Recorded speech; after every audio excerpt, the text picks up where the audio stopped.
এমন এক জামানা ছিল, আরে কাফের নারী পর্যন্ত সাহায্য চাইতো মুসলমানদের কাছে, কারণ জানতো একমাত্র মুসলমানরাই নিজেদের বুকের তাজা রক্ত ঢেলে দেয় নারীর ইজ্জত হেফাজতের জন্য। এই তারেক বিন জিয়াদ যে গেলেন, গিয়ে স্পেনও স্বাধীন করলেন, কিসের ভিত্তিতে? মূল প্রেক্ষাপটটা কি ছিল? যদি একটু ইতিহাস ঘাটেন তাহলে দেখবেন বাস্তবতা এটাই ছিল। ওই অঞ্চলের একজন বরেণ্য ব্যক্তি, ক্ষমতাধর ব্যক্তির মেয়ে বরাবর ধর্ষিত হয়েছিল তাদের মূল শাসকের হাতে। কিন্তু বিচার দিবে কার কাছে? রক্ষকে যদি ভক্ষক হয়ে যায়, বিচার নিয়ে যাওয়া যায় না কার কাছে?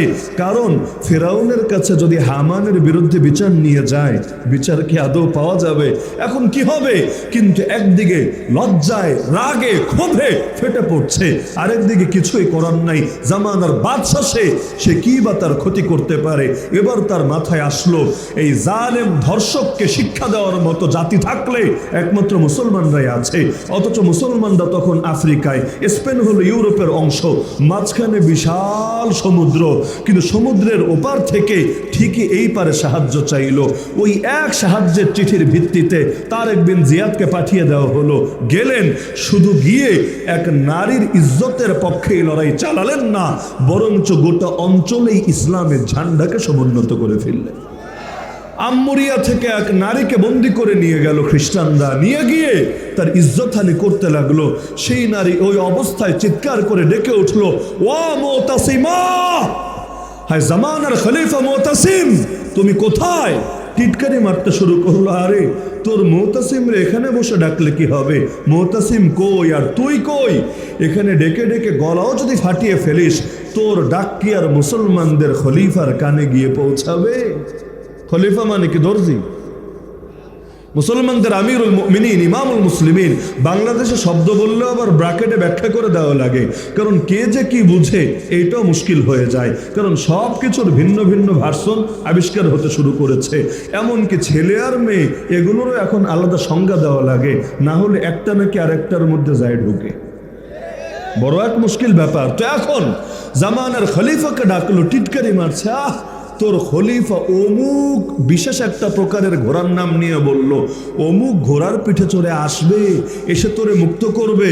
বলল, হ্যাঁ অবশ্যই আসবেই আসবে, শুধু এসে আমাকেই মুক্ত করবে না, জালেমরা তোদেরকেও তোদের উপযুক্ত প্রাপ্য বুঝিয়ে দেবে। বলো ঠিক আছে, তাহলে আপাতত তোরে কিছু করছি না, দেখি কয়দিন তোর খলিফা তোর ডাকে কেমনে আসে, এটা আমরাও দেখব, গোটা জাতি দেখবে। আল্লাহর কি কুদরত! এক মুসলমান গোয়েন্দা ছিল সেখানে, সে এই জিনিসটাকে নিজের মেমোরিতেও ধারণ করে রাখলো, জায়গা মতো খবরও পৌঁছে দিল। যেই ঘোড়ার নাম বলে টিটকারি মেরেছে, বিরল একটা ঘোড়া, যেমন কিছু গাড়ি আছে না বিরল গাড়ি, পুরো দেশ খুঁজেও 10টা-20টা পাওয়া যাবে না, একেবারে রেয়ার, একেবারে যারা বেশি হাই প্রোফাইল ওই রকম হেভিওয়েট ব্যক্তিরা এগুলো ব্যবহার করে, বিদেশ থেকে বিশেষভাবে আনে। তো এখন খলিফার এমনভাবে ইজ্জতে লাগলো, আর দারুল খেলাফতে মানে খেলাফতের রাজধানীতে বসেই বলল, মেয়ে আমার অপেক্ষা করো, আমি আসছি। আরে তুমি যেভাবে আস্থা রেখেছো আমার উপর, আমিও তোমার আস্থাকে কিছুতেই নষ্ট হতে দেব না। এবার আদেশ জারি করলো, পুরো দেশ খুঁজে খুঁজে ওই বিশেষ প্রকারের ঘোড়া যেখানে পাওয়া যাবে, যেই কয়টা পাওয়া যাবে সব এনে হাজির করো সামনে। এনে হাজির করা হলো, মর্দে মুজাহিদদেরকে সঙ্গে নিলেন, লড়াইয়ে নেমে পড়লেন, জালেমদেরকে কচুকাটা করলেন, সেই মুসলিম নারীকে ঠিকই নিরাপদে উদ্ধার করে আনলেন। এমনকি উম্মতের সবচেয়ে বড় জালেম বলা হয় যাকে, সে হাজ্জাজ বিন ইউসুফও আরে তিনবার বাহিনী পাঠিয়েছিল নরেন্দ্র মোদীর সাবেক আব্বা রাজা দাহিরের বিরুদ্ধে। অপরাধ কি? অপরাধ তো এটাই ছিল, মুসলমানদের এক ব্যবসায়ী কাফেলাকে বন্দি করে ফেলেছিল, যারা বণিক ছিল। বণিক মানে ব্যবসায়ী। ব্যবসায়ী এক জায়গা থেকে ব্যবসা করে সমুদ্র পথে আরেক জায়গার উদ্দেশ্যে যাচ্ছিল, মাঝখানে জলদস্যুরা বন্দি করে ফেলেছে। পরবর্তীতে যেতে যেতে বাদশা পর্যন্ত চলে গেছে, কারণ 2 নম্বরে অনেক সময় হয় মাথায় গিয়ে পৌঁছে যায় গোড়ায়। টপ টু বটম একটা অদৃশ্য চেইন থাকে না মনে এখন আর, নাকি হার জামানাই থাকে। তো এখন রাজা দাহিরের কাছে বন্দী সেই একজন নারী মাত্র চিঠি লিখে পাঠিয়েছিল। এতে এই উম্মতের সবচেয়ে বড় পাষণ্ড বলে পরিচিত হাজ্জাজ বিন ইউসুফের মন ভেঙে গিয়েছিল। অবশেষে লড়াই হলো, এই হিন্দুস্তানের জমিনে সর্বপ্রথম সেই সিন্ধু বিজয় হলো, মোহাম্মদ বিন কাসেমের হাতে ইসলামের ঝান্ডা এই মাটিতে সমুন্নত হলো। তো এক জামানা ছিল তো এমনকি যখন আপোষে নিজেরা লড়াই চলতো, ওই সময় পর্যন্ত লড়াই করবে নিজেরা, ভাইয়ে ভাইয়ে লড়াই হবে, কিন্তু তাই বলে কাফের মুশরিকদেরকে কোনোভাবে সুযোগ দিত না ইসলামের ক্ষতি করার জন্য। যে মুহূর্তে আলী এবং মুআবিয়া রাদিয়াল্লাহু আনহুমার মধ্যে তুমুল ভয়াবহ যুদ্ধ চলছিল, যে যুদ্ধকে ইতিহাস আজও চেনে জঙ্গে সিফিন নামে।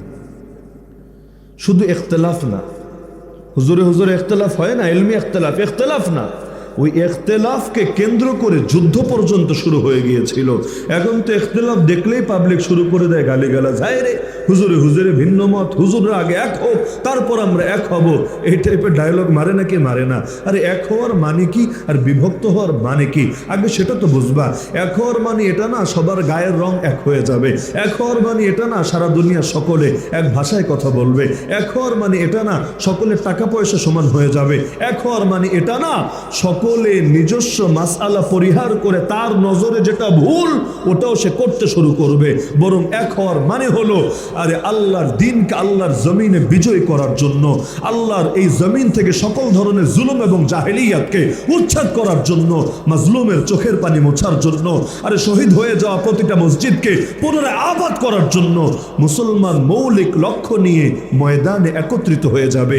ইন্নাল্লাহা ইউহিব্বুল্লাযীনা ইউকাতিলুনা ফি সাবিলিহি সাফা, এক সারিতে ঐক্যবদ্ধ হয়ে হাতে হাত রেখে কাঁধে কাঁধ মিলিয়ে বাতিলের বিরুদ্ধে সীসা ঢালা প্রাচীরের মতো মজবুত থেকে লড়াই চালিয়ে যাবে। আল্লাহ বড় ভালোবাসেন এই বান্দাদেরকে, কারণ মাসালাগত ইখতিলাফ নবীর সাহাবীদের মধ্যেও ছিল। এই যুগে থাকবে না কোন যুক্তিতে এমন একটা জামানা আমাকে ইতিহাসে দেখাতে পারবেন যে জামানায় মাসালাগত ইখতিলাফ ছিল না, একজনের নজরে আরেকজনকে ভুল মনে হয় নাই, এমনকি ভুল মনে হওয়ার কারণে সেটার বিরুদ্ধে প্রতিবাদও করে নাই, এমনকি সেই প্রতিবাদের ভাষাও সবসময় নরম ছিল না, এমন শক্ত শক্ত ছিল। আরে পড়ালেখা যারা জানে না ওদের কথা আলাদা, যারা জানে ইতিহাসের এই পাঠগুলো সামনে রাখার পর এগুলো ভুলে যায় কিভাবে? এক হেদায়েত কিতাব খোলেন না, দেখবেন ইমাম শাফিঈর সঙ্গে কত হাজার মাসালায় ইমাম আবু হানিফার ইখতিলাফ উল্লেখ করা হয়েছে, অথচ ইমাম শাফিঈ কে, তার কি অধিকার আছে ইমাম আবু হানিফার সাথে ইখতিলাফ করবে?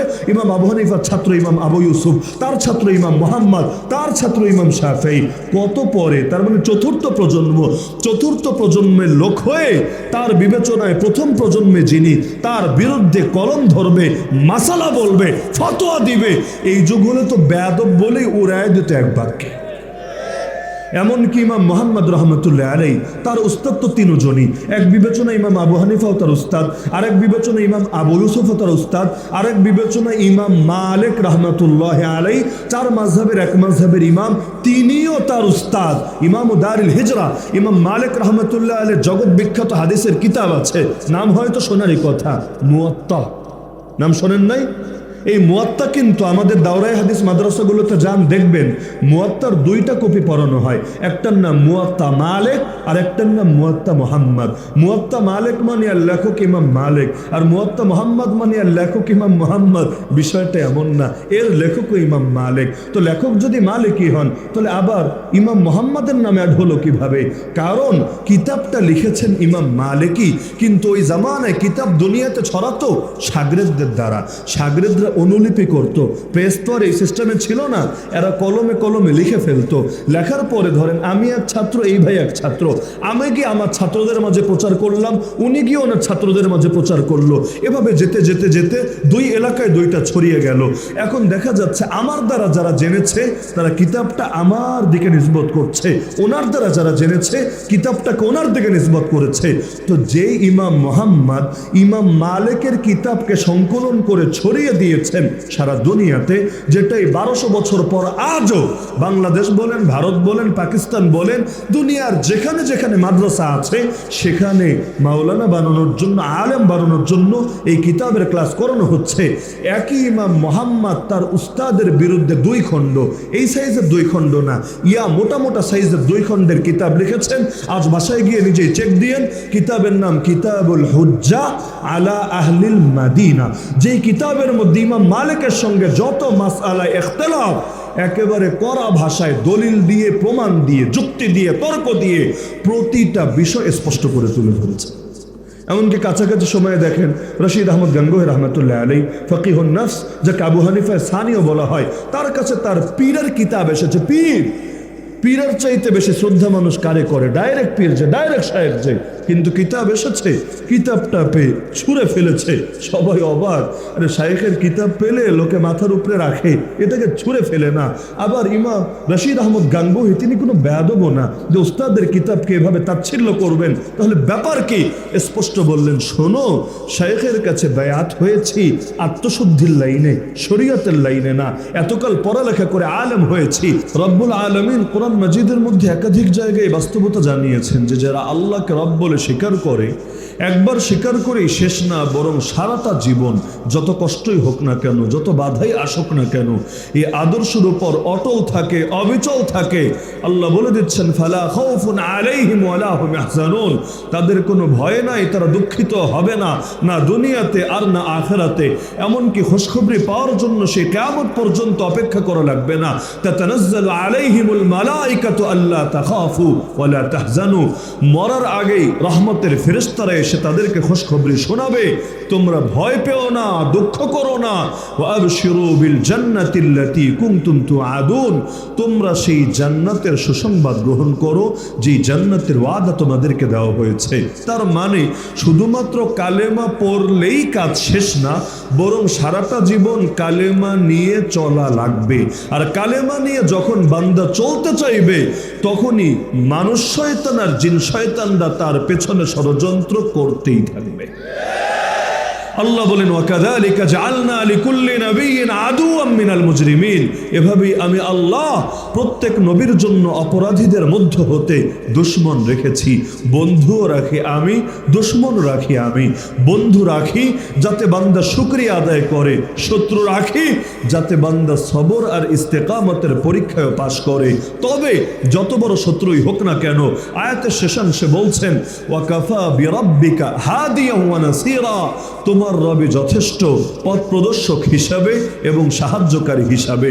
কারণ জগতের সব লোক মিলে যদি চায় আল্লাহর নূরকে নিভিয়ে দিবে নিজেদের মুখের ফুৎকারে, ইউরিদুনা আন ইউতফিউ নূরাল্লাহি বিআফওয়াহিহিম, যেমন এখন চাচ্ছে, ইউরোপও চায়, আমেরিকাও চায়, ইসরায়েলও চায়, চায়নাও চায়, ইন্ডিয়াও চায়, ইউএনও চায়। আরে কত শ্রেণীর লোকেরা সকলে মিলে চাচ্ছে যে কোনো মূল্যে আল্লাহর দ্বীনের এই নূরকে, এই বাতিকে নিভিয়ে দেবেই দেবে। এর জন্য কখনো এই লাইনের শয়তানি তো ওই লাইনের শয়তানি আনতেই থাকে আর আনতেই থাকে।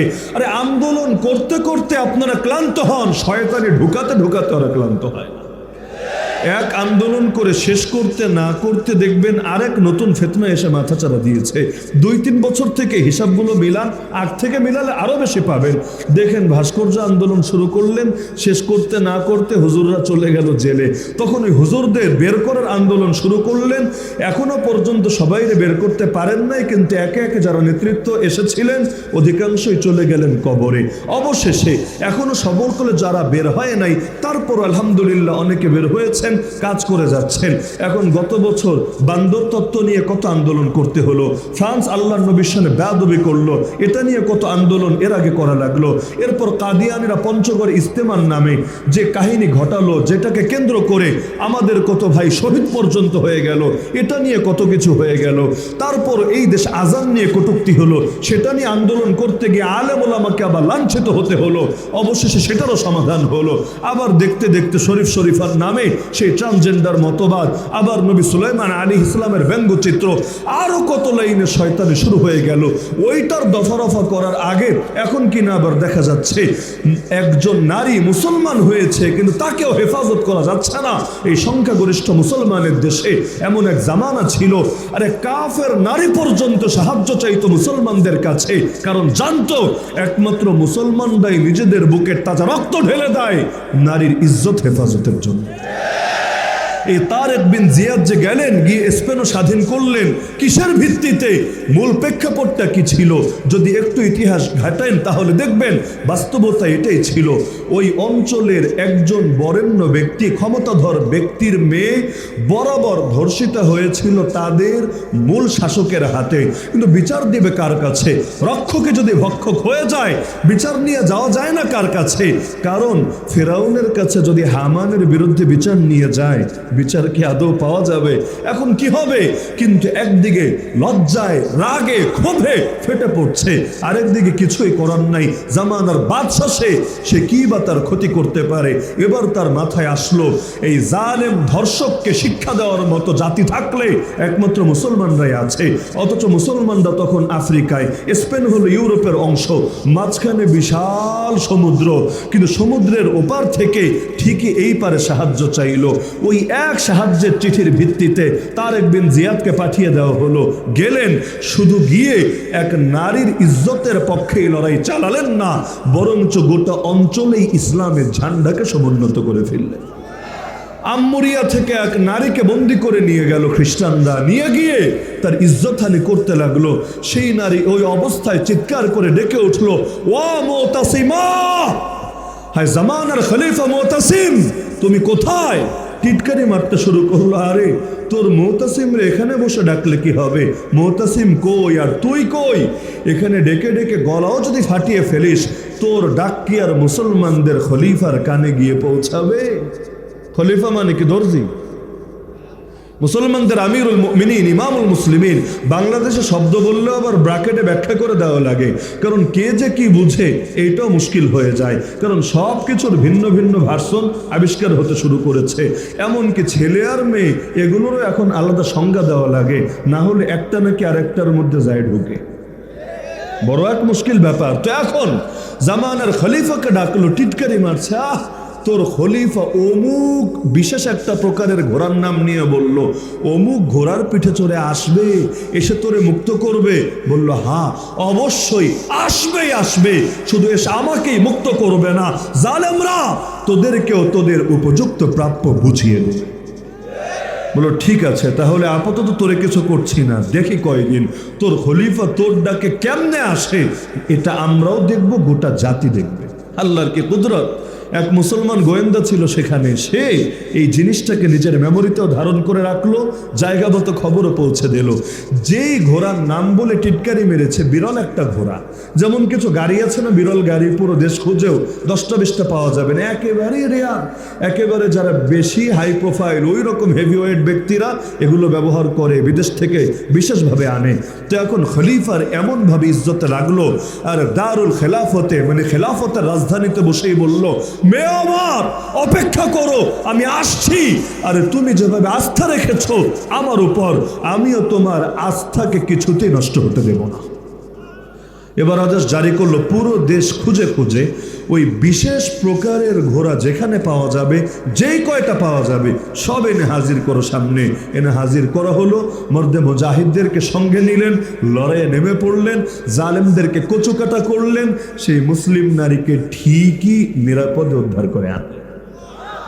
এমনকি উম্মতের সবচেয়ে বড় জালেম বলা হয় যাকে, সে হাজ্জাজ বিন ইউসুফও আরে তিনবার বাহিনী পাঠিয়েছিল নরেন্দ্র মোদীর সাবেক আব্বা রাজা দাহিরের বিরুদ্ধে। অপরাধ কি? অপরাধ তো এটাই ছিল, মুসলমানদের এক ব্যবসায়ী কাফেলাকে বন্দি করে ফেলেছিল, যারা বণিক ছিল। বণিক মানে ব্যবসায়ী। ব্যবসায়ী এক জায়গা থেকে ব্যবসা করে সমুদ্র পথে আরেক জায়গার উদ্দেশ্যে যাচ্ছিল, মাঝখানে জলদস্যুরা বন্দি করে ফেলেছে। পরবর্তীতে যেতে যেতে বাদশা পর্যন্ত চলে গেছে, কারণ 2 নম্বরে অনেক সময় হয় মাথায় গিয়ে পৌঁছে যায় গোড়ায়। টপ টু বটম একটা অদৃশ্য চেইন থাকে, থাকে না মনে এখন আর, নাকি হার জামানাই থাকে। তো এখন রাজা দাহিরের কাছে বন্দী সেই একজন নারী মাত্র চিঠি লিখে পাঠিয়েছিল। এতে এই উম্মতের সবচেয়ে বড় পাষণ্ড বলে পরিচিত হাজ্জাজ বিন ইউসুফের মন ভেঙে গিয়েছিল। অবশেষে লড়াই হলো, এই হিন্দুস্তানের জমিনে সর্বপ্রথম সেই সিন্ধু বিজয় হলো, মোহাম্মদ বিন কাসেমের হাতে ইসলামের ঝান্ডা এই মাটিতে সমুন্নত হলো। তো এক জামানা ছিল তো এমনকি যখন আপোষে নিজেরা লড়াই চলতো, ওই সময় পর্যন্ত লড়াই করবে নিজেরা, ভাইয়ে ভাইয়ে লড়াই হবে, কিন্তু তাই বলে কাফের মুশরিকদেরকে কোনোভাবে সুযোগ দিত না ইসলামের ক্ষতি করার জন্য। যেই মুহূর্তে আলী এবং মুআবিয়া রাদিয়াল্লাহু আনহুমার মধ্যে তুমুল ভয়াবহ যুদ্ধ চলছিল, যে যুদ্ধকে ইতিহাস আজও চেনে জঙ্গে সিফফিন নামে। শুধু ইখতিলাফ না, হুজুরে হুজুরে ইখতিলাফ হয় না, ইলমি ইখতিলাফ না, ওই ইখতিলাফকে কেন্দ্র করে যুদ্ধ পর্যন্ত শুরু হয়ে গিয়েছিল। এখন তো ইখতিলাফ দেখলেই পাবলিক শুরু করে দেয় গালিগালাজ, হায় রে হুজুরে হুজুরে ভিন্ন মত, হুজুররা আগে এক হোক তারপর আমরা এক হব, এই টাইপের ডায়লগ মারে নাকি মারে না? আরে এক হওয়ার মানে কি আর বিভক্ত হওয়ার মানে কি আগে সেটা তো বুঝবা। এক হওয়ার মানে এটা না সবার গায়ের রং এক হয়ে যাবে, এক হওয়ার মানে এটা না সারা দুনিয়া সকলে এক ভাষায় কথা বলবে, এক হওয়ার মানে এটা না সকলের টাকা পয়সা সমান হয়ে যাবে, এক হওয়ার মানে এটা না সকলে নিজস্ব মাসআলা পরিহার করে তার নজরে যেটা ভুল ওটাও সে করতে শুরু করবে। বরং এক হওয়ার মানে হলো আরে আল্লাহর দ্বীনকে আল্লাহর জমিনে বিজয় করার জন্য, আল্লাহর এই জমিন থেকে সকল ধরনের জুলুম এবং জাহেলিয়াতকে উচ্ছেদ করার জন্য, মাজলুমের চোখের পানি মোছার জন্য, আরে শহীদ হয়ে যাওয়া প্রতিটা মসজিদকে পুনরায় আবাদ করার জন্য মুসলমান মৌলিক লক্ষ্য নিয়ে ময়দানে একত্রিত হয়ে যাবে। ইন্নাল্লাহা ইউহিব্বুল্লাযীনা ইউকাতিলুনা ফি সাবিলিহি সাফফা, এক সারিতে ঐক্যবদ্ধ হয়ে হাতে হাত রেখে কাঁধে কাঁধ মিলিয়ে বাতিলের বিরুদ্ধে সীসা ঢালা প্রাচীরের মতো মজবুত থেকে লড়াই চালিয়ে যাবে। আল্লাহ বড় ভালোবাসেন এই বান্দাদেরকে, কারণ মাসালাগত ইখতিলাফ নবীর সাহাবেদের মধ্যেও ছিল। এই যুগে থাকবে না কোন যুক্তিতে? এমন একটা জামানা আমাকে ইতিহাসে দেখাতে পারবেন যে জামানায় মাসালাগত ইখতিলাফ ছিল না, একজনের নজরে আরেকজনকে ভুল মনে হয় নাই, এমনকি ভুল মনে হওয়ার কারণে সেটার বিরুদ্ধে প্রতিবাদও করে নাই, এমনকি সেই প্রতিবাদের ভাষাও সবসময় নরম ছিল না, এমন শক্ত শক্ত ছিল। আরে পড়ালেখা যারা জানে না ওদের কথা আলাদা, যারা জানে ইতিহাসের এই পাঠগুলো সামনে রাখার পর এগুলো ভুলে যায় কিভাবে? এক হেদায়েত কিতাব খোলেন না, দেখবেন ইমাম শাফিঈর সঙ্গে কত হাজার মাসালায় ইমাম আবু হানিফার ইখতিলাফ উল্লেখ করা হয়েছে, অথচ ইমাম শাফিঈ কে, তার কি অধিকার আছে ইমাম আবু হানিফার সাথে ইখতিলাফ করবে? ইমাম আবু হানিফার ছাত্র ইমাম আবু ইউসুফ, তার ছাত্র ইমাম মুহাম্মদ, তার ছাত্র ইমাম শাফিঈ, কত পরে, তার মানে চতুর্থ প্রজন্ম, চতুর্থ প্রজন্মের লোক হয়ে তার বিবেচনায় প্রথম প্রজন্মে যিনি তার বিরুদ্ধে কলম ধরবে, মাসালা বলবে, ফতোয়া দিবে, এই যুগ হলে তো বেয়াদব বলেই উড়ায় দিত এক বাক্যে। এমনকি ইমাম মুহাম্মদ রহমতুল্লাহ আলাইহি তার উস্তাদ তো তিনজনই, এক বিবেচনা ইমাম আবু হানিফাও তার উস্তাদ, আরেক বিবেচনা ইমাম আবু ইউসুফও তার উস্তাদ, আরেক বিবেচনা ইমাম মালিক রহমতুল্লাহ আলাইহি, চার মাযহাবের এক মাযহাবের ইমাম, তিনিও তার উস্তাদ। ইমাম দারুল হিজরা ইমাম মালিক রহমতুল্লাহ আলাইহির জগৎ বিখ্যাত হাদিসের কিতাব আছে, নাম হয়তো শোনারই কথা, মুয়াত্তা। নাম শোনেন নাই? এই মুয়াত্তা কিন্তু আমাদের দাওরায়ে হাদিস মাদ্রাসাগুলোতে যান দেখবেন মুয়াত্তার দুইটা কপি পড়ানো হয়, একটার নাম মুয়াত্তা মালিক আর একটার নাম মুয়াত্তা মুহাম্মদ। মুয়াত্তা মালিক মানে আর লেখক ইমাম মালিক, আর মুয়াত্তা মুহাম্মদ মানে আর লেখক ইমাম মুহাম্মদ। বিষয়টা এমন না, এর লেখকও ইমাম মালিক। তো লেখক যদি মালিকই হন তাহলে আবার ইমাম মুহাম্মদের নামে অ্যাড হলো কিভাবে? কারণ কিতাবটা লিখেছেন ইমাম মালিকই, কিন্তু ওই জামানায় কিতাব দুনিয়াতে ছড়াতো শাগরেদদের দ্বারা, শাগরেদরা অনুলিপি করত, প্রেস তো আর এই সিস্টেমে ছিল না, এরা কলমে কলমে লিখে ফেলতো। লেখার পরে ধরেন আমি এক ছাত্র, এই ভাই এক ছাত্র, আমি গিয়ে আমার ছাত্রদের মাঝে প্রচার করলাম, উনি গিয়ে ওনার ছাত্রদের মাঝে প্রচার করলো, এভাবে যেতে যেতে যেতে দুই এলাকায় দুইটা ছড়িয়ে গেল। এখন দেখা যাচ্ছে আমার দ্বারা যারা জেনেছে তারা কিতাবটা আমার দিকে নিসবত করছে, ওনার দ্বারা যারা জেনেছে কিতাবটাকে ওনার দিকে নিসবত করেছে। তো যেই ইমাম মুহাম্মদ ইমাম মালিকের কিতাবকে সংকলন করে ছড়িয়ে দিয়ে সারা দুনিয়াতে, যেটাই 1200 বছর পর আজও বাংলাদেশ বলেন, ভারত বলেন, পাকিস্তান বলেন, দুনিয়ার যেখানে যেখানে মাদ্রাসা আছে সেখানে মাওলানা বানানোর জন্য, আলেম বানানোর জন্য এই কিতাবের ক্লাস করানো হচ্ছে। একই ইমাম মুহাম্মদ তার উস্তাদের বিরুদ্ধে 2 খণ্ড, এই সাইজের 2 খণ্ড না, ইয়া মোটা মোটা সাইজের 2 খণ্ডের কিতাব লিখেছেন।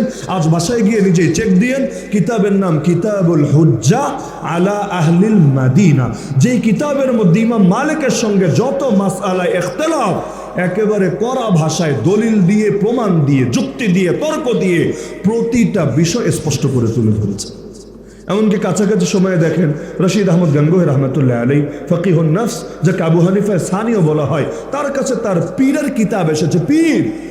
পীরের চাইতে বেশি শ্রদ্ধা মানুষ কারে করে? ডাইরেক্ট পীর যে, ডাইরেক্ট শায়েখ যে, কিন্তু কিতাব এসেছে, কিতাবটা পেয়ে ছুঁড়ে ফেলেছে। সবাই অবাক, আরে শাইখের কিতাব পেলে লোকে মাথার উপরে রাখে, এটাকে ছুঁড়ে ফেলে না।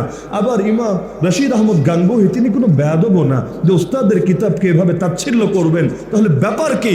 স্পষ্ট বললেন, শোনো, শাইখের কাছে বায়াত হয়েছি আত্মশুদ্ধির লাইনে, শরীয়তের লাইনে না। এতকাল পড়ালেখা করে আলেম হয়েছি, আমার নজরে যেটা ভুল ওই ব্যাপারেও অমুকে করেছে, তমুকে বলেছে, অন্ধভাবে এটা মানার জন্য না। কারণ মুসলমানের মহব্বত হয় কার জন্য? শত্রুতা হয় কার জন্য? মুসলমান বাপও ছাড়তে জানে আল্লাহর জন্য, সন্তানও ছাড়তে জানে আল্লাহর জন্য, স্ত্রীও ছাড়তে জানে আল্লাহর জন্য, দেশও ছাড়তে জানে আল্লাহর জন্য, এমনকি দেহও ছাড়তে জানে আল্লাহর জন্য। আর সেখানে দুই একটা মাসালা আর কি, আর ওই ক্ষেত্রেও কারো সঙ্গে প্রয়োজনে সে ইখতিলাফও করতে পারে আল্লাহর জন্য। ইখতিলাফের মানে এটা না একজন হক একজন বাতিল। রমজান মাস আসছে, আপনাদের এদিকে কি চলে আমি জানি না, আমাদের সিলেটে যদি রমজান মাসে যান, দাওয়াত থাকলো যায়েন, দেখবেন অনেক মসজিদেই শেষ রাতে জামাতের সঙ্গে তাহাজ্জুদের নামাজ হচ্ছে। প্রথম রাতে তারাবি হয় না জামাতের সাথে? যেভাবে জামাতে তারাবি হয় সব মসজিদে বলি নেই আমি, তবে অনেক মসজিদেই শেষ রাতে এভাবে জামাতের সঙ্গে তাহাজ্জুদ হয়, সেখানে আলাদা খতম হয়, কখনো হাফিজও আলাদা রাখা থাকে, তারাবির হাফেজ অমুক অমুক, তাহাজ্জুদের হাফেজ অমুক অমুক। কেন? আপনারা জানেন সিলেটের মধ্যে শেখুল আরবি আল আজম হুসাইন আহমেদ মাদানী রহমাতুল্লাহের মেহনত অনেক, এবং এখনো পর্যন্ত তার আওলাদদের মেহনত অনেক। সিলেটের মধ্যে মাদানী সিলসিলার লোকই বেশি, আর অন্যান্য এলাকায় মাদানী সিলসিলা আছে, তবে তুলনামূলক থানবী সিলসিলার লোক বেশি। তো থানবী রহমাতুল্লাহ আলাইহি মনে করতেন এভাবে জামাতের সঙ্গে তাহাজ্জুদ আদায় করা উচিত না, আর মাদানী রহমাতুল্লাহ আলাইহি ছিলেন এটার পক্ষে, যার কারণে তার অনুসারী যারা আজও সেই আমল চালাচ্ছে, কিন্তু থানবী রহমাতুল্লাহ আলাইহির অনুসারী যারা, তারা এই আমলটা থেকে নিজেদেরকে দূরে রাখছে। অথচ উভয় দেওবন্দি ধারার আলেম। এখন কারে আপনি হক বলবেন, কারে বাতিল বলবেন, দাঁড়িয়ে বলেন দেখি পারলে। এমন কি এই যে মাহফিলের মধ্যে এতগুলো ক্যামেরা লাগানো ভিডিও যে হচ্ছে, দারুল উলুম দেওবন্দকে যদি জিজ্ঞেস করেন এভাবে মাহফিলের ভিডিও করা জায়েজ আছে কি না, স্পষ্ট জবাব দিবে জায়েজ নাই, হারাম হারাম হারাম, কবিরা গুনাহ। এমনকি বাংলাদেশেও যদি অনেক প্রতিষ্ঠান আছে, বসুন্ধরা মাদ্রাসা বা আরো বিভিন্ন প্রতিষ্ঠান, যদি জিজ্ঞেস করেন জায়েজ কি না, বলা হবে না না জায়েজ। দারুল উলুম করাচিকে জিজ্ঞেস করেন, বলবে অবশ্যই জায়েজ। এখন কে হক কে বাতিল? কি দেওবন্দের পক্ষ নিতে গিয়ে করাচির বিপক্ষে যাবেন, অথবা করাচির পক্ষ নিতে গিয়ে দেওবন্দের বিপক্ষে যাবেন? আর ইখতিলাফ ইখতিলাফের জায়গায়, আর ঐক্য ঐক্যের জায়গায়। আফগানিস্তান স্বাধীন করেছে কারা? যারা করেছে এদের বড় একটা অংশ হানাফি, এই দারুল উলুম দেওবন্দেরই সন্তান, কিন্তু এদের উল্লেখযোগ্য একটা অংশ তো আবার হাম্বলি বা সালাফি, যারা আরব দেশ থেকে এসেছে। তো দুই দল তো দুই ধারার। বাংলাদেশে সালাফি আর হানাফি তো কামড়া কামড়ি চলতে থাকে ডেইলি ডেইলি, মসজিদ পর্যন্ত আলাদা হয়ে যায়, মসজিদের নামই হয় আহলে হাদিস মসজিদ, অথচ মসজিদ আবার দলাদলি করে ভাগাভাগি করা যায় নাকি?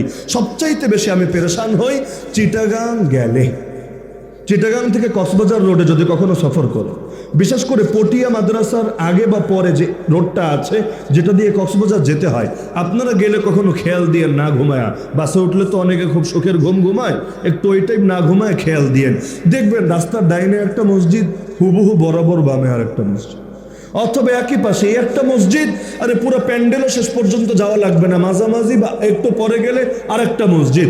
প্রথমে গিয়ে পেরেশান হতাম, হায় আল্লাহ এত ঘন মসজিদ হয় নাকি? ঝগড়াঝাটি করে মসজিদ ভাগ হয় অনেক সময়, কিন্তু এত ঘন নাকি? তো একটা দুইটা হলে চলে, একটু পর পর একটু পর পর একটু পর পর, এই কাহিনী। পরে গিয়ে জিজ্ঞাসা করতাম প্রথম দিকে, ভাই এভাবে মসজিদ আলাদা হওয়ার কারণ কি? বলতো হুজুর এটা সুন্নি মসজিদ, এটা ওয়াহাবি মসজিদ, দুইটা দুই দলের মসজিদ। এখন গিয়ে আরো বেশি পেরেশানিতে পড়লাম, কারণ এখন সব মসজিদে আবার নামে লেখা নাই যে সুন্নি নাকি ওয়াহাবি, এখন কোনটায় গিয়ে ঢুকবো আর কোনটারে বাদ দিব। এখন সফরের টাইমে আমরা কি করি, নামাজের রক্ত যেখানে হলো ওই যেখানে রায় সেখানে কাইতের মতো, যেখানে আজান সেখানে নামাজ। এখন আজান হলো, মসজিদে গিয়ে ঢুকলাম, খালি মাথায় চিন্তা লাগে মানিজ্জত থাকবে তো। দেখা গেল এক দলের মসজিদে ঢুকলাম, কপালে তো আর লেখা নাই দাজ্জালের মতো এইটা কোন দলের লোক। এখন গিয়ে ঢুকলাম, পরে দেখা গেল এইটা অমুক দরবারের লোক, ধরেন দরবারে জাহাঙ্গীরিয়ার লোক, দরবারে মাইজ ভান্ডারিয়ার লোক। এখন আমি তো চিনলাম না, উদাহরণস্বরূপ গিয়ে ঢুকে পড়লাম, হয়তো জামাতও শেষ, আমরা কয়জন গিয়ে নামাজ পড়লাম, কিন্তু যে দেখবে আস্তে করে একটা ছবি তুলে রাখবে, দেখেছো তলে তলে হুজুর সুন্নি হয়ে গেছে। কি ছবি তোলার লাইনে মানুষের ভালো পিএইচডি থাকে না? এই যে আপনাদের মাহফিলটা হলো, গত যে মাহফিলে আমিও এসেছিলাম, ওই মাহফিলটা কি মাঠ খালি ছিল? পুরো মাঠ ভরা ছিল না? প্যান্ডেলও কি এই সাইজের ছিল না? কিন্তু এই মাহফিলের ছবি আবার আমাদের কিছু জিহাদকারী ভাইয়েরা এই ছবিটা সারা দেশে ছড়িয়ে দেয় নাই, দেখো পুরো মাঠ খালি, বিশাল প্যান্ডেল, শ্রোতাই নাই। তো শ্রোতা নাই, বিশাল প্যান্ডেল, তার মানে কি? তার মানে হইল জাতি সব আমগো দলে, তাগো দলে কিচ্ছু নাই। কেমন একটা বার্তা প্রচার হয়েছে নাকি হয় নাই? এইটারেই বলে হলুদ মিডিয়া, এইটারেই বলে মিডিয়া সন্ত্রাস। মিডিয়া সন্ত্রাসের কাজ শুধু আমেরিকা খেলে, ইউরোপ খেলে, বামরামান নাস্তিক বেঈমানরা খেলে তা না, অনেক সময় এই লেবাসধারী ভণ্ডরাও খেলে।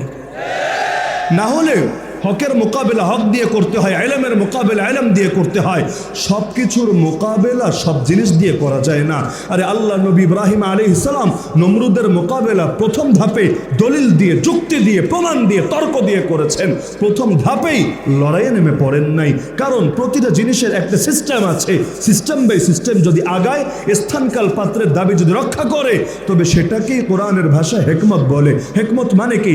মুক্তাজাল হাল অনুসারে আচরণ করা, নরমের জায়গায় নরম, গরমের জায়গায় গরম। এই যে আমার আগে এই কমিটির সভাপতি আমাদের অত্যন্ত মহব্বতের ভাই মাওলানা মনিরুল ইসলাম গাজীপুরি একটা হাদিস শোনাচ্ছিলেন না, যে সন্তানের বয়স 7 হলে নামাজের আদেশ দিবা, 10 হলে খালি আদেশ না, অদরিবুহুম আলাইহা ওহুম আবনাউ 10 10 হলে তখন নামাজের জন্য পিটাবা। এর মানে কি?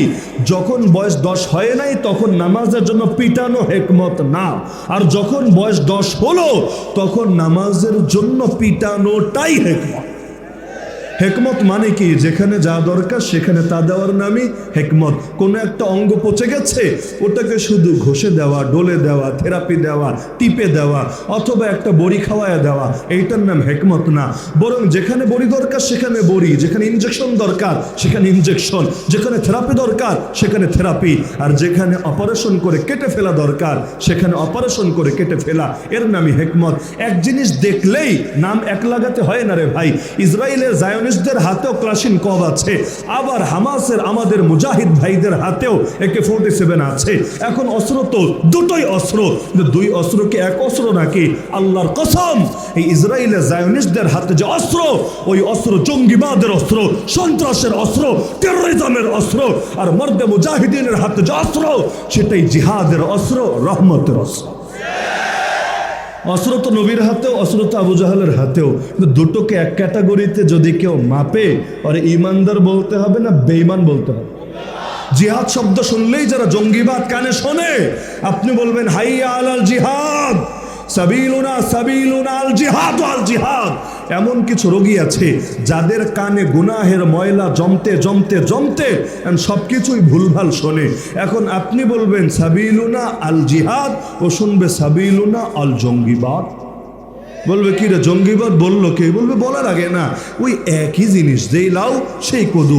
আলিয়া মাদ্রাসার শিক্ষা সিলেবাস থেকে জিহাদের আয়াত হাদিস কবে বিদায় করেছে?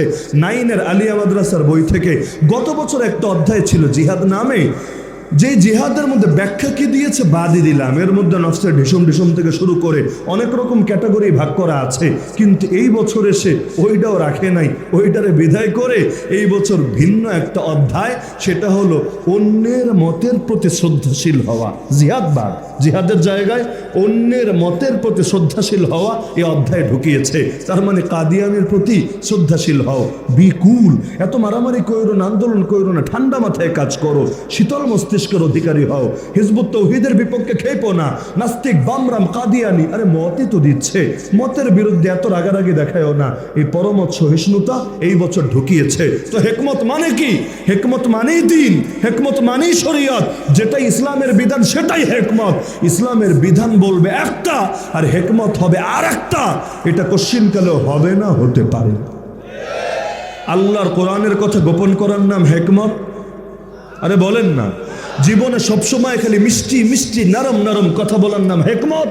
কোশ্চিন কালেও না, বরঞ্চ যেখানে নরম লাগে সেখানে নরম দেওয়ার নাম হেকমত, যেখানে গরম লাগে সেখানে গরম দেওয়ার নাম হেকমত। আমার নবী এমন বয়ানও করতেন, যারাফাত মিনহাল উয়ুন ওয়া ওয়াজিলাত মিনহাল কুলুব, যে বয়ান শুনলে চোখে আর পানি ধরে রাখা যেত না, পানি টপ টপ করে গড়িয়ে পড়তো, অন্তরে আল্লাহর ভয় ঢুকে অন্তর আল্লাহর ভয়ে ভীত হতো। আবার এমন বয়ানও করতেন, কানা ইদা সাইদাল মিম্বার হাজ্জাল মিম্বারু হাজ্জা, যখন মিম্বারে উঠে কথা বলা শুরু করতেন মিম্বার থরথর করে কাঁপতে শুরু করতো, ওয়ালা সৌতুহু, আওয়াজ উঁচু হয়ে যেত, ওয়াহমাররা ওয়াজহুহু, চেহারা মোবারক লাল হয়ে যেত, কান্নাহু মুনদিরু জাইশ, মনে হতো তিনি ভাষণ দিচ্ছেন না, ওয়াজ করছেন না, তিনি একটা আর্মিকে কমান্ড দিচ্ছেন। তো দুটোই কি হেকমত না? তয়েফ হেকমত, বদর হেকমত। আবু জাহালের দুয়ারে গিয়ে দ্বীনের দাওয়াত দিতে গিয়ে মাইর খাওয়াও হেকমত, ময়দানে গিয়ে আবু জাহালরে জাহান্নামের টিকিট, জান্নাতের টিকিট না, জাহান্নামের টিকিট ধরিয়ে দেওয়া, ওটার নাম হেকমত। হেকমত মানে তো এটাই। তো যেখানে যা দরকার সেখানে তা দেওয়ার নাম তো হেকমত। এ কারণে আমাদের নরম হুজুরও লাগে, আমাদের গরম হুজুরও লাগে।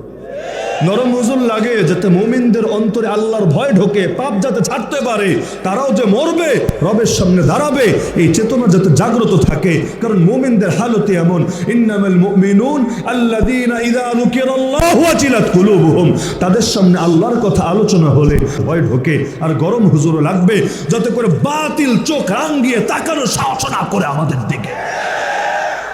এই বাংলাদেশে এমন এক সময় গিয়েছে, মন্ত্রিসভায় পর্যন্ত কোনো বিল উত্থাপন করে চূড়ান্ত করার আগে একজন আরেকজনকে জিজ্ঞাসা করেছে, এটা বাস্তবায়ন হলে মুফতি আমিনী বসে থাকবে তো ঘরে, নাকি আবার পুরো দেশ গরম করে ফেলবে, আবার একটা দাঙ্গা হাঙ্গামা লেগে যাবে।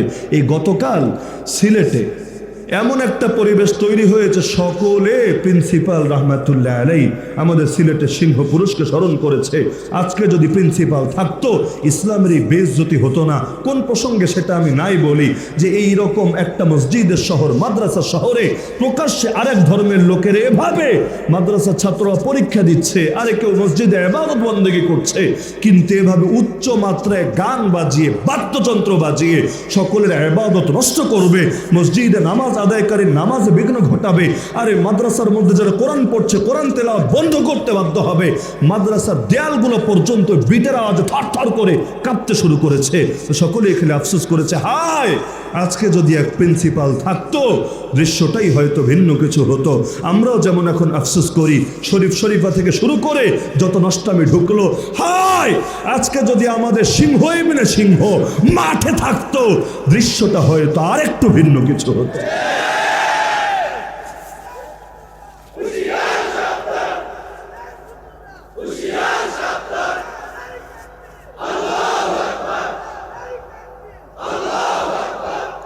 তো বলছিলাম আল্লাহ রাব্বুল আলামিন তিনি বন্ধু বানান, শুকরিয়া আছে কিনা যাচাইয়ের জন্য, তিনি শত্রু বানান, সবর আর ইস্তেকামতের পরিচয় দিতে পারে কিনা এটার জন্য। কারণ ইস্তেকামতের চাইতে বড় কোনো প্রাপ্তি আর বড় কোনো কারামত হতেই পারে না মানুষের জীবনে। আল্লাহ রসুল সাল্লাল্লাহু আলাইহি ওয়াসাল্লাম পর্যন্ত জানিয়েছেন, শাইয়াবাতনি হুদ, সূরা হুদ আমারে বুড়া বানিয়ে দিয়েছে। কেন? সূরা হুদে এই আয়াত আছে, ফাস্তাকিম কামা উমিরতা ওয়া মান তাবা মাআকা ওয়া লা তাতগাও। হে রাসূল তুমি অটল অবিচল থাকো, যেভাবে আদেশ দেওয়া হয়েছে ঠিক সেভাবে, আর তোমার সঙ্গে যারা ঈমান এনেছে তারাও যাতে অটল থাকে ঠিক সেভাবে। কারণ ঈমানের পরিচয় দেওয়া সবসময় একরকম হালত হয় না।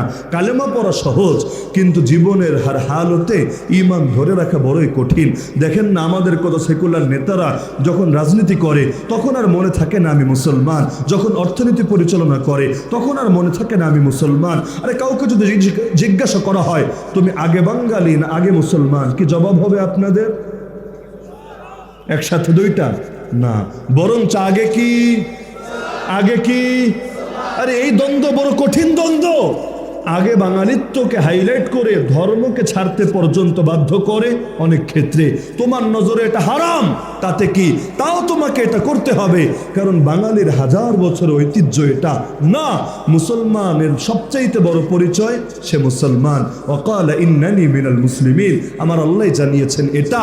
তো মুসলমান যেহেতু মুসলমান পরিচয়কে সবার উপরে রাখে, এখন যদি ইসলামের জন্য দেশ ছাড়া লাগে তাও ছাড়তে পারে, যদি জান দেওয়া লাগে তাও দিতে পারে, যদি সন্তানকে বিধবা বানাতে হয়, স্ত্রীকে, সন্তানকে এতিম বানাতে হয়, স্ত্রীকে বিধবা বানাতে হয়, তাতেও সে রাজি থাকে, তবুও সে আপোষ করে না বাতিলের সাথে। তো যখন আলী এবং মুআবিয়ার মধ্যে তুমুল যুদ্ধ চলছে রাদিয়াল্লাহু আনহুমা, এখন আমাদের আকীদা তো এটাই, আমরা কাউরে হক বলতে গিয়ে অপর কাউকে বাতিল বলবো না, উভয় দলই হক, নিঃসন্দেহে হক। কিন্তু ইলমি ইখতিলাফকে কেন্দ্র করেই ময়দান পর্যন্ত লড়াই হলো, তুমুল লড়াই চলছে। এমন টাইমে খ্রিস্টান বাদশা চিঠি পাঠালো আমির মুআবিয়ার কাছে, হে মুআবিয়া, আমি দেখতে পাচ্ছি তুমি হকের উপর আছো, তোমার প্রতিপক্ষ বাতিলের উপর আছে। নাউযুবিল্লাহ। এই যুগের টেকনিক আর কি, এক দলরে হাতে রাখো, আরেক দলরে কোপাও, কাটা দিয়া কাটা তোলো, একটারে কোলে তুলে চুমু দিবে আর আরেকটারে পায়ের নিচে ফেলে পিছে ফেলবে। এ কারণে দেখবেন কখনো এ আপন তো ও পর, আবার কখনো ও আপন তো এ পর, ভাবে আরে আমাদের উপর মনে হয় ক্রাশ খেয়েছে, কিন্তু বোঝে না ক্রাশ ট্রাশ খায় নাই, টিস্যু হিসাবে ব্যবহার করছে। টিস্যু ব্যবহার করার আগে তার বড় দাম থাকে, বাজার থেকে টাকা দিয়ে লোকে কিনে আনে, কিন্তু ব্যবহার যখন শেষ হয়ে যায় পকেটে নিয়ে ঘোরে না, বরং কমোডে ফেলে ফ্লাশ করে বিদায় করে দেয়। তো স্বার্থের জন্য যাকে কাছে টানে, স্বার্থ শেষ হলে টিস্যুর মতোই ওরে বিদায় করে। এখন সেই টিস্যুর নাম মির্জাফুরি হোক, মির সাদেকি হোক, ইবনে আলকামি হোক, আর দেশীয় গাদ্দাররাই হোক, নাম নাই বলি, ভাসুরের নাম নাকি মুখে আনতে নাই, ভালো কথা। তো এখন গাদ্দারদের পরিণতি হর জামানায় একই হয়ে থাকে, না পায় দুনিয়া না পায় আখেরাত। তো এখন উস্কে দিচ্ছে মুআবিয়া, আমি দেখতে পাচ্ছি তুমি হকের উপর আছো, তোমার প্রতিপক্ষ বাতিলের উপর আছে, তুমি যদি চাও বিশাল এক বাহিনী পাঠাবো তোমার সাহায্যে, যারা তোমার দুশ্মন আলীর কল্লা কেটে তোমার কদমে লুটিয়ে দেবে। এই যুগ হলে তো লাফায়া লাফারে রাজি হতো, কারণ পারে না নিজের হাতে মারতে, এখন আরেকজন এসে মেরে দিবে, আরে তার তো পুরোটাই সুবিধা। এমনকি মারতে আইসা নিজে যদি মইরা যায় বাইরের দুশ্মন, তাও সুবিধা, তার তো আর বদনাম হচ্ছে না। রাজি হবেন দূরের কথা, ফিরতি রিপ্লাই পাঠালেন, ইয়া কালবার রোম, হে রোমের কুত্তা। প্রথম বাক্য কি? হে রোমের কুত্তা, কান খুলে শোনে না, ভাইয়ে ভাইয়ে ভুল বোঝাবুঝি হয়েছে, একদিন মিটমাট হয়েও যাবে। আরে মাঝখানে এসে নাক গলানোর তুই কে রে? তুই যদি তোর নাকটাকে আগলে না রাখিস, আর একবার এমন দুঃসাহসিকতা প্রদর্শন করিস, আমি মুআবিয়া এমন এক বিশাল বাহিনী পাঠাবো যারা তোর কল্লা কেটে সেটাকে লুটিয়ে দিবে আলীর কদমে। এর নাম ঐক্য। আপোষে ইখতিলাফ থাকবে, দলিলের আলোকে থাক না, দলিলের আলোকে ইখতিলাফ কখনো বিভক্তি সৃষ্টি করে না। এখানে যারা আছেন অধিকাংশই হানাফি। আমি আপনাদেরকে জিজ্ঞাসা করি, সত্যবাদী হলে বলেন, আপনার সামনে কেউ যদি ইমাম শাফিঈকে নিয়ে গালিগালাজ করে, কোন নাস্তিক, কোন বেঈমান, কোন কাফের ইমাম আহমদকে নিয়ে, ইমাম মালিককে নিয়ে বাজে বক্তব্য দেয়, বসে বসে আঙ্গুল চুষবেন নাকি ঠিকই প্রতিবাদে ফেটে পড়বেন? এটাই কথা। আরে আমরা ভিন্ন নিজেদের মাঝে, আমরা ভিন্ন ইসলামের দুশ্মনদের বিপক্ষে। ফিলিস্তিনে এখন যারা লড়াই করছে সবাই এক দলের বা এক মতের, বিষয়টা এমন না। এমনকি আল আকসায় যখন নামাজ অনুষ্ঠিত হয়, ছবিগুলো অনলাইনে পাওয়া যায়, দেখবেন এক নজর, দেখবেন সবার নামাজ পড়ার তরিকাও এক না, কিন্তু তারা সকলে এক এই জালেম ইসরায়েলের জায়োনিস্টদের বিপক্ষে।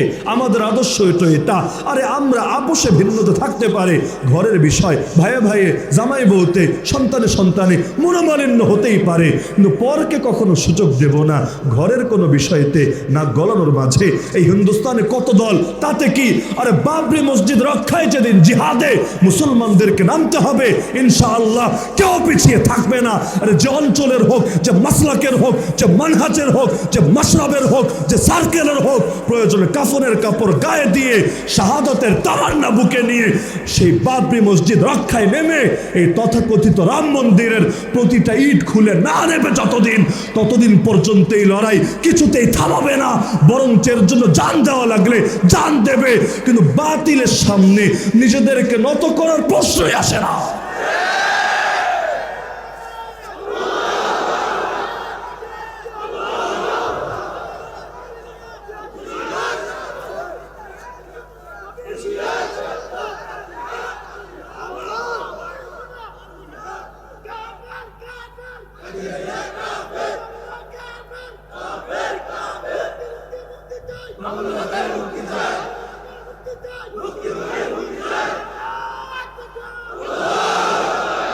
মাসালাগত ইখতিলাফ মাসালার জায়গায়, আর আমাদের মহাব্বত সেটা তো আল্লাহর জন্য, মাসালার জন্য না, দলের জন্য না, আমার ধান্দার জন্য না, আমার পলিসির জন্য না। মহাব্বত হতে হয় কার জন্য? আল্লাহর জন্য। মান আহাব্বা লিল্লাহি ওয়া আবগাদা লিল্লাহ ওয়া আতা লিল্লাহি ওয়া মানা লিল্লাহ ফাকাদ ইসতাকমালাল ঈমান। অতীত ইতিহাস একবার ঘেটে দেখেন না। আরে খুলাফায়ে রাশেদিনের পর যারা দুনিয়াতে রাজ্য শাসন করেছেন, মুসলমান খলিফা, তাদের অনেকের নির্বাচিত হয়ে আসার তরিকাটাও সুন্নাহসম্মত ছিল না। ওমর বিন আব্দুল আজিজের কথাই ধরেন, আরও এরকম বড় বড় ব্যক্তিত্ব যাদের নামগুলো খুলাফায়ে রাশেদিনের নামের পাশে স্বর্ণাক্ষরে লেখা হয়, কিয়ামত পর্যন্ত লেখা হবে ইনশাআল্লাহ। ওমর বিন আব্দুল আজিজ তো মাত্র 2 বছর শাসন করতে পেরেছেন, 99 হিজরি থেকে 101 হিজরি, এরপর আর তৌফিক হয় নাই, মৃত্যু চলে এসেছে। তো তিনি বলেন তার দিলের ইচ্ছা ছিল যদি আরেকটু সময় পেতেন তিনি আবারও সেই শুরা সিস্টেম, আহলুল হাল্লি ওয়াল আকদের তরিকা কায়েম করতেন, পারেন নাই। এখন দুনিয়ার যে কোনো আলেমকে, ইমামকে জিজ্ঞাসা করেন যে তিনি যে নির্বাচিত হয়ে এসেছেন যে তরিকায়, এই তরিকাটা সুন্নাহ কিনা, বলবে না সুন্নাহ না। আপনারা এই তরিকাকে প্রমোট দেন কিনা, বলবে না দেই না। বলবে তাহলে ওমর বিন আব্দুল আজিজকে ন্যায়পরায়ণ শাসক মানেন কিনা, বলবে অবশ্যই মানি, সন্দেহ করার কোনো প্রশ্নই আসে না। কি বুঝলেন? ভালোরটা ভালো, মন্দেরটা মন্দ, যেখানে যতটুকু আপত্তি ওখানে অতটুকুই আপত্তি। তাই বলে মহাব্বত আল্লাহর জন্য যেটা, সেটাতে তো ফাটল পড়বে না। কারণ আল্লাহর জন্য মহাব্বত মানেই আল্লাহ যাকে ভালোবাসে আমিও তাকে ভালোবাসবো। আল্লাহ তো কোনো মুমিনকে ঘৃণা করে না, আমি কিভাবে তাকে ঘৃণা করব? এখন যদি বাংলাদেশের মধ্যেও ধরেন, বর্তমানে যারা আছেন এদের মধ্যে কেউ দ্বীনের জন্য অনেক কল্যাণকর কিছু কাজ করেন, আপনারা কি তার এই কাজটাকে ভালো বলবেন না? পাকিস্তানের জিয়াউল হক, যেই সময় সোভিয়েত ইউনিয়নের সঙ্গে আফগানিস্তানের মর্দে মুজাহিদদের জিহাদ হয়েছিল, কে বলতে পারবে জেনারেল জিয়াউল হকের বড় অবদান ছিল না সেই জিহাদের মাঝে? হ্যাঁ, ব্যক্তি জীবনে সে কি ছিল, মুখে দাড়ি ছিল নাকি ছিল না, ওই আলাপ আলাদা। এমনকি তার তরিকাগুলো সব সহি ছিল নাকি সেখানেও বিভিন্ন বেদাত, বিভিন্ন শিরিক, বিভিন্ন গুনাহ, বিভিন্ন হারামের মিশ্রণ ছিল, সেটা বাদ। কিন্তু দ্বীনের জন্য যে কোরবানি দিয়েছে এটা তো অস্বীকার করা যায় না। আর অতীতে বীর বলতে যাদেরকে চেনেন তাদের কারো নামের আগে লেখা আছে তার মধ্যে শিয়াবাদ ছিল, কারো নামের পাশে লেখা আছে টুকটাক বেদাতের অত ছিল। তাই বলে তাদের বীরত্বের ইতিহাস তো আর আমরা অস্বীকার করি না। সুতরাং অটল এবং অবিচল তো থাকতে হবে আমাদেরকে, এবং অটল এবং অবিচল থাকাটাই সবচাইতে বড় চ্যালেঞ্জ হবে আমাদের জন্য। দেখেন না, কালেমা পড়তে গেলে বাধা নাই, কিন্তু কালেমার উপর অটল থাকতে গেলে বাধা শেষ নাই। কোরআনের মাহফিল করবেন, ঝামেলা শেষ নাই, কিন্তু শয়তানি গানের আয়োজন করবেন, সুবিধা শেষ। আচ্ছা আমাকে বলেন, সির্ফ একটা প্রশ্নের জবাব দেন, বাংলাদেশে কি এমন কোনো দিবস আছে যেই দিবসে হাজার হাজার লাখ লাখ ছেলে আর মেয়ের বিয়ের ব্যবস্থা করা হয় কম মোহরে এবং সুন্নাহসম্মত তরিকায়, ঘটা করে দিবস পালন করা হয়? এমন কোনো দিবসের কথা আপনাদের জানা আছে? ব্যক্তিগত উদ্যোগে বা কোনো মেহনত, কোনো দলের উদ্যোগে টুকটাক হয়, যেমন ইস্তেমার ময়দানেও অনেক যুবক যুবতীদের বিয়ের ব্যবস্থা করা হয়। ইস্তেমা মূলত বিয়ে দেওয়ার জায়গা না, এবং এটা তাদের মূল মাকসাদও না, কিন্তু একটা দাওয়াত সমাজে ছড়িয়ে দিতে চায়, আসো না বিয়ে সহজ করি। হালাল যত সহজ হবে হারাম থেকে লোকে তত বিরত থাকবে। চুরি লোকে কখন করবে? পেটে যখন টান পড়বে অনেকে এমনি করবে, অভাবে স্বভাব নষ্ট হয়। তো তুমি তার বৈধ তরিকায় পেট ভরার ব্যবস্থা করো, ইনশাল্লাহ চুরির মাত্রা কম হবে। দেশে যখন দুর্ভিক্ষ বাড়ে, দেশে যখন দ্রব্যমূল্যের ঊর্ধ্বগতি হয়, চুরি ডাকাতি কমে নাকি বাড়ে? বাড়ে, বাড়ে। যেমন এখন বেড়ে গেছে। এমন কোনো মাহফিল নাই যেই মাহফিলে চুরি হচ্ছে। 8টা 10টা 20টা 50টা মোবাইল চুরি হচ্ছে, এমনকি হুজুরের পকেট থেকে নিয়ে যাচ্ছে, সভাপতির পকেট থেকে নিয়ে যাচ্ছে। এগুলো এখন কমন একটা ঘটনায় পরিণত হয়ে গেছে। কেন? কারণ দেশের মধ্যে দ্রব্যমূল্যের ঊর্ধ্বগতি হয়েছে, অনেক কিছু মানুষের স্বাভাবিক হাতের বাইরে চলে গেছে, যার কারণে অভাবে অনেকের স্বভাব নষ্ট হয়ে যাচ্ছে। তো এখন এটাই মানুষের তরিকা। তো এমন কোনো দিবস জানেন যে দিবস বিশেষভাবে সহজে হাজার হাজার বা লাখ লাখ যুবক যুবতীর বিয়ের ব্যবস্থা হয়? তবে এমন কোনো দিবস জানেন কি না যেই দিবসে ফেব্রুয়ারি মাসের 14 তারিখে আর কি, যেই দিবসে হাজার হাজার লাখ লাখ যুবক যুবতী জিনায় জড়িয়ে যায়? এটার পক্ষে তো বহুত লেখালেখি, এটার পক্ষে তো অনেক কিছু হচ্ছে, ওইটার পক্ষে কিছু হচ্ছে না কেন? বাল্য বিবাহের বিরুদ্ধে তো বহুত কথা হচ্ছে, বাল্য প্রেমের বিরুদ্ধে কেন বলছে না? আরে শিশু যারা বিয়ের বয়সে যাদের হয় নাই, ওরা কেন প্রেম প্রীতি করে আবার সুইসাইডও করছে ছ্যাঁকা খেয়ে? এই যে পত্রপত্রিকাগুলো লিখছে যে এখন স্কুল কলেজ বিশ্ববিদ্যালয়ের শিক্ষার্থীদের মধ্যে আত্মহত্যার হার আশঙ্কাজনক হারে বেড়ে গেছে, এর মধ্যে সবচাইতে বেশি হচ্ছে প্রেম ঘটিত কারণে। কেন? এরা না শিশু, এদের তো বিয়ের বয়সী হয় নাই। শিশু আবার প্রেমের কি বুঝে? আর নাকচাপ দিলে না দুধ বের হবে? তাহলে এখন নাকচাপ দিলে দুধ বের হবে, তাহলে ও আবার বাচ্চার আম্মা আব্বা কেমনে হচ্ছে? শিশু তো আর আরেক শিশুর বাপ হতে পারে না, কি পারে নাকি? তার মানে একদিকে হালালকে কঠিন করছে, আরেকদিকে হারামকে সহজ করে দিচ্ছে। এটাই তো বাস্তবতা। অটল থাকবেন কেমনে, অবিচল থাকবেন কেমনে? যারা চাকরি করেন, কয়জন চাকরির সব ক্ষেত্রে দিনদারির উপর অটল থাকতে পারেন? যারা ব্যবসা করেন, কয়জন 100% সহি তরিকার উপর প্রতিটা ক্ষেত্রে অটল এবং অবিচল থাকতে পারেন? আরে থাকতে দেবে না। সিস্টেমটাকে টপ টু বটম এমনভাবে পচিয়ে দিয়েছে, চাইলেও এখানে দিন নিয়ে বাঁচা যায় না। আল্লাহ নবী তেমনি বলেন নাই তোমাদের পরে পৃথিবীতে সবরের জামান আসছে, যেই সময় লোকে দ্বীনের ব্যাপারে যদি সবরের পরিচয় দেয়, তার উদাহরণ হবে ওই ব্যক্তির মতো যে নিজের হাতে জ্বলন্ত আগুন ধরে রেখেছে। তো এখন যত দিন যাবে মাথায় রাখবেন, তত আমাদের আদর্শের উপর অটল অবিচল থেকে কঠিন হবে। কিছু বিষয় আমাদের নজরে আসে, আমরা প্রতিবাদ করি, বেশিরভাগ জিনিস নজরের বাইরেই থেকে যায়। হাতির 2 রকম দাঁত থাকে না, কুছ দেখানে কে লিয়ে কুছ খানে কে লিয়ে। যেটা খাওয়ার জন্য ওটা দেখায় না, যেটা দেখানোর জন্য ওটা দিয়ে খায় না। এই যে কলেজ আর স্কুলের বই নিয়ে আমরা খুব প্রতিবাদ করছি না? অবশ্যই করা উচিত। বিস্তারিতভাবে আমরা আলোচনা করেছি, আরও বেশি আলোচনা হওয়া উচিত। কিন্তু ভার্সিটির বইগুলো কিন্তু পুরো আলোচনার বাইরে রয়ে গেছে। কিন্তু আমি যদি বলি স্কুল কলেজের বইয়ের মধ্যে নষ্টামি যদি থাকে 1 কেজি, ভার্সিটির বইপত্রের মধ্যে নষ্টামি আছে 200 কেজি। সবচাইতে বেশি নাস্তিক, বেঈমান, মুরতাদ, secular, liberal, democratic, moderate, modernist, এমনকি ট্রান্সজেন্ডার, সমকামী সবকিছুই তো তৈরি হচ্ছে বলতে গেলে এই বড় বড় ভার্সিটিগুলো থেকে। এক একটা যেন পশ্চিমের দালাল তৈরির প্রজনন কেন্দ্রে পরিণত হয়েছে। আমি ঢালাও মন্তব্যই করছি, যদিও মন্তব্য করতে দেরি হয়, আগুন লাগতে দেরি হয় না, বড় বড় ঝামেলায় পড়া লাগে। কিন্তু জেনে বুঝে বলছি, এই তোমরাই একসময় আমাদের মাদ্রাসাগুলোকে গালি দিতা, কওমি মাদ্রাসা জঙ্গি প্রজনন কেন্দ্র। এখন আমরা বলছি গালি হিসাবে না, বাস্তবতা হিসাবে বলছি, তোমাদের এই বড় বড় বিশ্ববিদ্যালয়গুলো হয়েছে আর এই শয়তানির হটস্পট, দুনিয়ার সকল শয়তান তৈরির প্রজনন কেন্দ্র। এখন এগুলো নিয়ে কিন্তু আলোচনা হচ্ছেই না, এটাই বাস্তবতা। অথচ এটা নিয়ে সবচাইতে বেশি আলোচনা হওয়া দরকার ছিল সচেতন যারা আছে, যারা দিন নিয়ে টুকটাক পড়াশোনা করে, আলেম ওলামার সঙ্গে সম্পর্ক রাখে। এরা বাদে আমি একজনের ব্যাপারও গ্যারান্টি দিয়ে বলতে পারি না যে এই ছেলে আর মেয়ে ভার্সিটিতে ঢুকবে ইমানদার আর তাকওয়াবান হয়ে বের হবে, ইমানদার আর তাকওয়াবান হয়ে না, বরঞ্চ উল্টো আশঙ্কাটাই বেশি। উপরন্তু কত ভালো ভালো ছেলে আর মেয়েগুলো ঝরে যাচ্ছে। যতই হোক ভাই, মানুষ তো, মানুষের ভেতরে অন্তর আছে, তো পাপের জিনিস সামনে আসবে, কিন্তু সেই সময় পাপ করবে না এমন ঈমান কয়জনের আছে? এমন ঈমান তো একমাত্র তার আছে যে নিজের হাতে আগুন নিয়ে খেলা করতে পারে। কিন্তু দুনিয়ায় কয়জনই পারে আগুন নিয়ে খেলা করতে? যার কারণে গণহারে মানুষ জিনাকারে পরিণত হয়েছে। আমি যদি বলি বাংলাদেশের অধিকাংশ মানুষ জিনাকার, আমার কথা মিথ্যা হবে।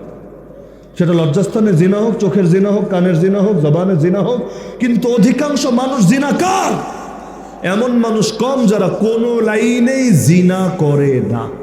কি বাস্তব না কি অবাস্তব? তো কেমনে অটল থাকবেন, কেমনে অবিচল থাকবেন? অটল অবিচল থাকতে চাইলে যেমন আমার গায়ে যাতে আগুন না লাগে, এজন্য নিজের হাতে যেমন আগুন রাখতে হয় না, আশপাশে যদি আগুন জ্বলতে থাকে ওখানেও থাকা যায় না, একটু দূরে থাকতে হয়। গ্যাস পাম্পে গিয়ে গ্যাস নিতে গেলে বলে না গাড়ি থেকে নেমে দাঁড়ান, কেন? ফুটলে গাড়ি ফুটুক, ধ্বংস হলে গাড়ি ধ্বংস হোক, আপনি অন্তত বেঁচে থাকেন। গাড়ি গেলে গাড়ি আসবে, আপনি গেলে আপনি কি আর আসবেন? বলে না কি বলে না? তো পুরো ঘরে যখন আগুন লেগে গেছে, মাঝখানে শরীরকে আগুন থেকে বাঁচাবেন কিভাবে? এই নষ্টামির ভেতর থেকে, এই সামাজিক জাহেলিয়াতের ভেতর থেকে যতই চান নিজেকে রাখবেন দুর্গন্ধের আওতার বাইরে, পারবেন না। দুর্গন্ধ আপনার গায়ে লাগবেই লাগবে। সুতরাং ঈমান নিয়ে বাঁচতে চাইলে লড়াইকে ভালোবাসতে হবে। প্রতিটা মানুষকে এখন লড়াইকারী হয়ে বাঁচতে হবে। নফসের বিরুদ্ধেও লড়াই, শয়তানের বিরুদ্ধেও লড়াই, জাহেলিয়াতের বিরুদ্ধেও লড়াই, জাহেলিয়াতের ধ্বজাধারীদের বিরুদ্ধেও লড়াই। লড়াইকে যদি একবার ভালোবাসতে পারে ইনশাআল্লাহ কেউ আর পারবে না দমিয়ে রাখতে। দুই বিপরীত জিনিসের মহব্বত একসঙ্গে অন্তরে আসে না। যে হালালকে ভালোবাসে এর কাছে হারামটা ভাল লাগে না, যে হারামকে ভালোবাসে সে হালালের মধ্যে বেশি মজা পায় না। আরে যারা পর্নোগ্রাফি দেখে ওরা যদি কসম খেয়েও বলে জিকিরের মজা পাই, তেলাওয়াতের মজা পাই, নামাজের মজা পাই, কসম খেয়ে বললে আমি বিশ্বাস করব না, কারণ দুই বিপরীত মজা একসাথে আসে না। তো যার দিলে জিহাদের মহব্বত আছে, শাহাদাতের মহব্বত আছে, আরে সে কখনোই দালালি কবুল করতে পারে না। দেখেন না, রাসূলের নারী সাহাবী পর্যন্ত দুধের বাচ্চা নিয়ে এসে হাজির, ইয়া রাসূলুল্লাহ নিয়ে যান না। আরে অদ্ভুত ব্যাপার, দুধের বাচ্চা ময়দানে নিয়ে গিয়ে কি হবে? এটা ছেলে খেলার জায়গা না, লড়াইয়ের জায়গা। স্পষ্ট জবাব, ইয়া রাসূলুল্লাহ জানি তো, বুঝি তো, কিন্তু দিল তো মানে না। প্রাপ্তবয়স্ক যারা ছিল আগেই পাঠিয়ে দিয়েছি, একজনও তো আর ফিরে আসে নাই। আমি তো নারী, আমাকে তো আর নেবেন না, যা ছিল তাই দিয়ে দিলাম। আপনার সাহাবীরা যাবে জান্নাতের সওদা করার জন্য, এমন এক বাজারে যাবে যেই বাজারের ক্রেতা আল্লাহ নিচে, ওই বাজারে গিয়ে আল্লাহর কাছে জান্নাত নামক মূল্যের বিনিময়ে নিজেদের জান আর মালকে বিক্রি করবে। আমারও তো মনটা চায় আমি আমার বাচ্চাটাকেই তুলে দিলাম আপনার হাতে, কোন সাহাবীর হাতে দিয়ে রাখবেন। জালেম যখন আপনার বুক লক্ষ্য করে তীর মারবে, বর্ষা মারবে, আর কিছু পারুক বা না পারুক, আমার বাচ্চাটাকে সেই সাহাবী ঢাল হিসাবে আপনার বুকের সামনে তো পেতে ধরতে পারবে। জালেমের তরবারি এসে, তীর এসে, বর্ষা এসে আমার বাচ্চার বুকটাকে ফোরফোর করে দিয়ে যাবে, কিন্তু ইয়া রাসূলুল্লাহ আমার বাচ্চার রক্তের বিনিময়ে হলেও আপনার জীবন তো সুরক্ষিত থাকবে। কিয়ামতের দিন আল্লাহর কাছে বলতে পারবো গর্ব করে, আল্লাহ আমি শহীদের মা, আমার বুকের মানিক শহীদ হয়েছে তোমার নবীকে হেফাজত করবে বলে। মহাব্বত তো এটার নাম। ওই হানজালার ঘটনা সকলে জানে, গাসিলুল মালাইকা, যে শাহাদাতের পর আসমানে ফেরেশতারা পর্যন্ত নিয়ে গোসল দিয়ে এনেছে। কিন্তু এর পেছনেও যে আরেকটা ঘটনা লুকিয়ে আছে সেটা জানে না অনেকেই।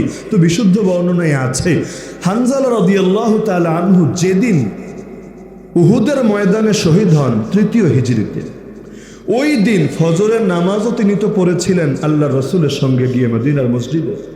ফজরের নামাজের পর যখন বাসায় ফিরলেন, যুদ্ধে তো যাবেনি, মানসিকভাবে তো হার হালতে প্রস্তুত যুদ্ধে বের হওয়ার জন্য, কিন্তু স্ত্রী খুব পীড়াপিড়ি করতে লাগলো একটু শয্যা গ্রহণ করবে বলে। স্ত্রীর পীড়াপিড়িতে বাধ্য হয়ে এক পর্যায়ে শারীরিক সম্পর্ক করলেন। এমন সময় ডাক চলে আসলো, দিন হয়ে গেছে, জিহাদের দামামা বেজে উঠলো। ইয়া খাইলাল্লাহির কাবি ইলা সাওয়াবিল্লাহির গাবি, হে আল্লাহর অশ্বারোহীরা কোথায় তোমরা? জলদি ঘোড়ায় চড়ো, আল্লাহর প্রতিদান জান্নাতের দিকে ধাবিত হতে থাকো। ব্যাস, আর যায় কোথায়? যে সাহাবীরা খেজুর খাওয়া পরিমাণ সময় দেরি করে না জান্নাতের সওদা করার জন্য, আরে এখন ওয়েট করবেন, ফ্রেশ হবেন, তারপর অস্ত্রশস্ত্র নেবেন, ময়দানে যাবেন, এত টাইম অপেক্ষা করবেন কিভাবে?